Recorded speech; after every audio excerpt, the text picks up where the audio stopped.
वरिष्ठ लोग भी बैठे हैं, शायद मैं मंच के माध्यम से कहना चाहता हूं, बड़बोलापन लगेगा, लेकिन इन बुजुर्ग लोगों ने भी इस पर कभी चिंतन नहीं किया होगा। इन्होंने जाना कि जो हम मार्ग पा गए हैं बस दुनिया का बेहतर मार्ग है। साथियों, विकल्प निकालना ये बड़ा अत्यंत आवश्यक है। अगर आप विकल्प नहीं निकालेंगे, अगर आप अपने को अच्छा साबित करते रहेंगे हमेशा कि यही सबसे बढ़िया है, यही सबसे बढ़िया है, दुनिया में ज्ञान का कोई अंत नहीं है। ये जरूरी नहीं है कि 70 साल का आदमी जो जानता है वो आनंद राज नहीं जानता है। हो सकता है मुझे जो पता है वो 80 साल के आदमी ने आज तक न पता कर पाया हो, क्योंकि ज्ञान दुनिया में मस्तिष्क में रहता है, साथियों उम्र में ज्ञान नहीं रहता है। 15 साल रह के तजुर्बा मैंने किया कि हमारा पारसी समाज इकट्ठे क्यों नहीं हुआ। मैं पैदा नहीं हुआ था, मेरे पिताजी का बचपना होगा, अखिल भारतीय जागृति मंडल चलता था, आज भी उसकी शाखाएं बंबई वगैरह में काम कर रही है। फिर इन 70 सालों से काम करते चले आए। मुझे खूब याद है, मेरा बचपना था, मेरे नाना जी सामाजिक थे और राही जी से मिलते जुलते थे। उस समय मैं जब कक्षा 4-5 में पढ़ता था तब मैंने पारसी समाज की पत्रिका पढ़ी थी। अब इतने दिन से काम होते होते समाज रत्ती भर नहीं पलट पाया। आखिर इसका कारण क्या है? साथियों, ये चिंतन का विषय है, ये मनन का विषय है और इसको इन खाइयों को बांट करके समाज को एक दिशा में लाने का काम करने की जरूरत है। सबको बटोर करके चलने की जरूरत है। अगर बटोर कर चलने की शक्ति है तो सामाजिक एकता की बात किया जाए। अगर बटोर कर चलने की शक्ति नहीं है, अपनी विचारधारा को थोपना चाहते हो किसी पर कि नहीं ये सबसे बढ़िया अम्बेडकरवादी विचारधारा है, ये सबसे बढ़िया बुद्ध की विचारधारा है। बुद्ध की विचारधारा बहुत अच्छी है, मैं विरोध नहीं करता हूँ, बहुत अच्छी है, लेकिन व्यक्ति को सुधारने के लिए है।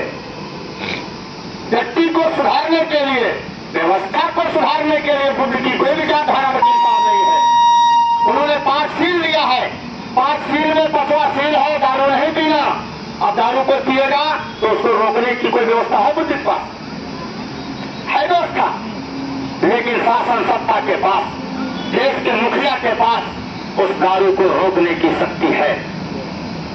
अगर सरकार चाहेगी, प्रशासन में बैठे हुए लोग चाहेंगे तो शराब को बंदी लगा करके, शराब को बिक्री को बंद करवा के मजबूरन दारू बंद करनी पड़ेगी, छोड़नी पड़ेगी।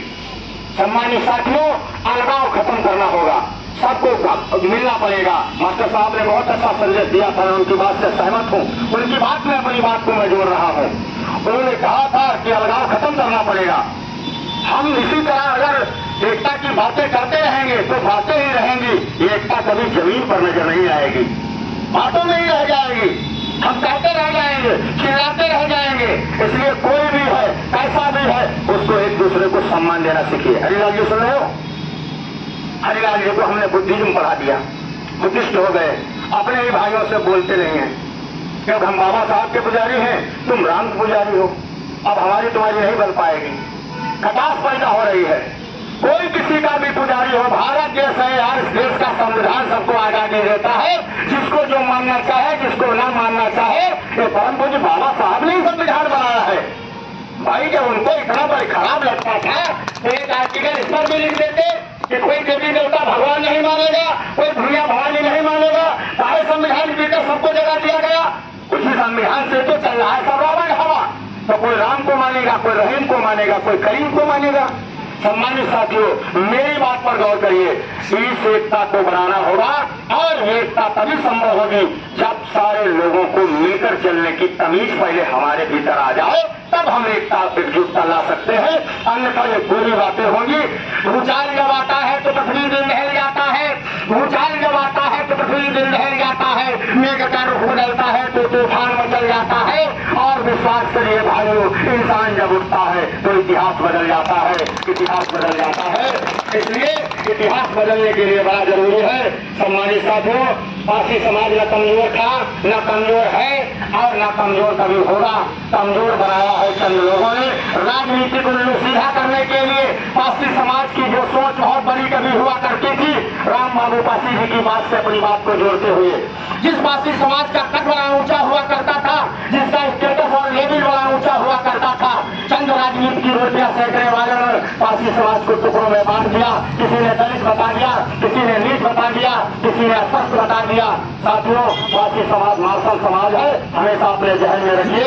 ये लाखों कौम भारत की है और मैंने 4 लाइनें कही भी थी कि आन बान शान की चट्टान थे पारसी, कि आन बान शान की चट्टान पासी, और आदर्श राजपाट की पहचान थे पासी, आदर्श राजपाट की पहचान थे पासी, और खुददारी वफादारी पर कुर्बान थे पासी, खुददारी वफादारी पर कुर्बान थे पासी, और ललकार कोई दे तो तूफान थे पासी, ललकार कोई दे तो तूफान थे पासी।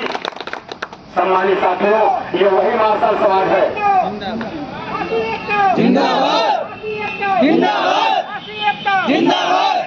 बहुत बहुत आभार मालूम है साथियों।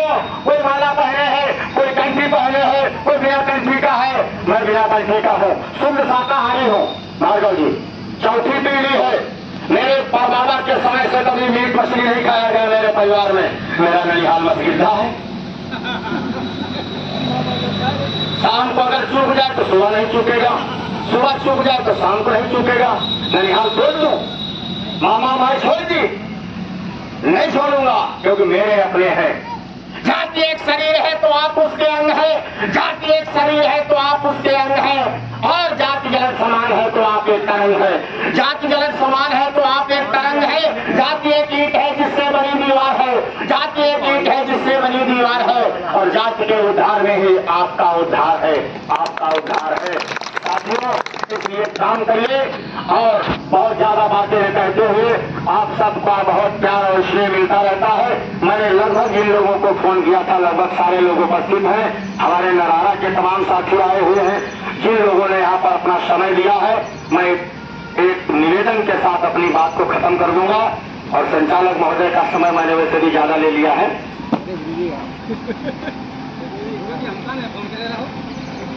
आज निवेदन के साथ